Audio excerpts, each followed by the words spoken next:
Senate Minority Leader Mitch McConnell has said he does not feel that Republicans need to present an agenda to the country. And generally speaking, I understand the politics. Midterms tend to be referenda on the people who are running the country. But what are three things that Republicans will do if you recapture the Senate in the midterms? Well, I think that Republicans stand for a strong, free, and prosperous nation. And so, one, we need to tackle the issue of inflation. Biden is facing a 40-year high with the inflation rate, and Iowans and all Americans are feeling those pressures. So alleviating those pressures on our families would be job number one. COVID as well. We need to make sure that American families have access to testing. But certainly we want to make sure that they are getting their children back into school and that their workplaces are safe and they can return to work. And then as well, we need to focus on additional things like foreign relations with our allies, because obviously with national security, we are under a lot of pressure right now. So Republicans believe in peace through strength. I certainly believe that bolstering our military, but also making sure that we're using all of the other tools in our toolboxes to repair fractured relationships with other nations, engaging in trade, all of those things. That's what Republicans stand for. That's what I stand for. There's a lot of work that we can do, and certainly we can do much better than many of Biden's first-year failures. Republicans stand for a strong and free and prosperous nation. Wow, talk about an agenda. I didn't realize Republicans were for strength. That changes everything. So only days ago, Mitch McConnell came out and offered this up as the Republican slate of priorities. What's Mitch for? If Republicans take back control of Congress after the midterms, what would be your agenda? That is a very good question, and I'll let you know when we take it back.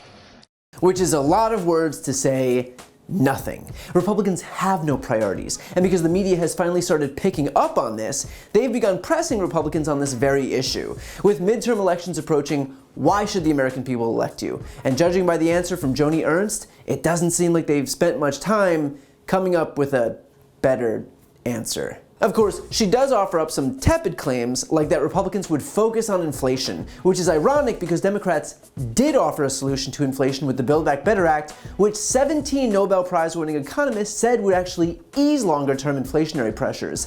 Seems like a pretty solid solution if your goal is to fix inflation, right? Seems like something that Republicans would want to support then, right?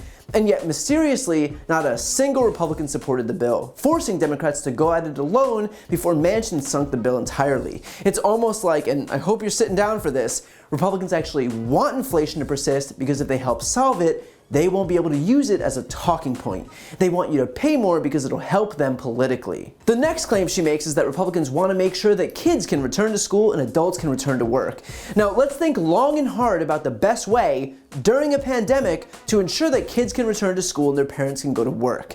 Who's safest in this pandemic? Who's avoiding hospitalization? Who's not dying? Those who are vaccinated. Meaning the best way to get kids in school and adults to work is vaccinating and boosting as many people as possible so that no one ends up in the hospital or on ventilators or 6 feet in the ground.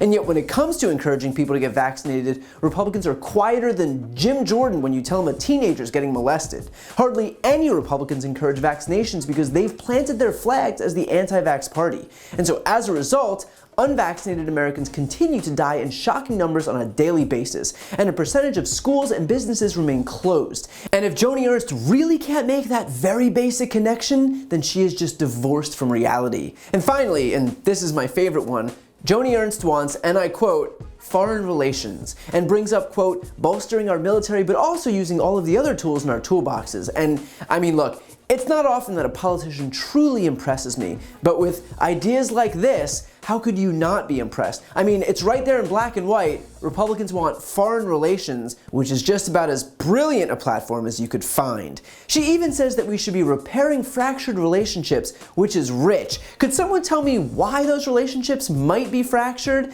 Anyone have any idea what might have hurt our bond with NATO, with France or Germany? Anyone know whether the US government spent the last administration cozying up to to, I don't know, dictators or autocrats? Because I'm old enough to remember when a certain Republican president, who Joni Ernst supports, rebuffed Democratic allies around the world while groveling at the feet of people like Kim Jong-un and Viktor Orban and Vladimir Putin.